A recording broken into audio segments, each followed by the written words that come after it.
नमस्कार. नुकतंच Indian woman cricket टीमने वर्ल्ड कप जिंकलं. किती आनंदाची गोष्ट आहे ना.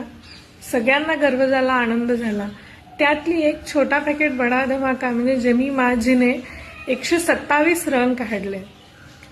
या मुलीने इंटरव्ह्यूमध्ये एकदा सांगितलं किंवा बरेच इंटरव्ह्यू तिचे व्हायरल होते. त्यातला एक इंटरव्ह्यूमध्ये तिने सांगितलं की तिला एन्झायटीचा त्रास झाला आणि त्या एन्झायटीच्या त्रासाला तिने कसं टॅकल केलं. प्रत्येक खेळायला जाताना रडायला येणं, वाईट वाटणं, खूप टेन्शन येणं, ते एन्झायटी तिने पॉझिटिव्हमध्ये कन्व्हर्ट करून एवढे मोठे रन काढले आणि देशाचं नाव कमवलं.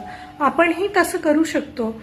एन्झायटी, डिप्रेशन, सायकोलॉजिकल केसेस आजकाल खूप वाढत आहेत. ताण माणसाला सहन होत नाही. ते सहन करण्याची ताकद जर आपण पॉझिटिव्ह ॲटिट्यूड ठेवली तर नक्की होऊ शकते. होमिओपॅथी अशा एन्झायटी, डिप्रेशनच्या केसमध्ये नक्की तुम्हाला मदत करू शकतं. याचा विचार करा. धन्यवाद.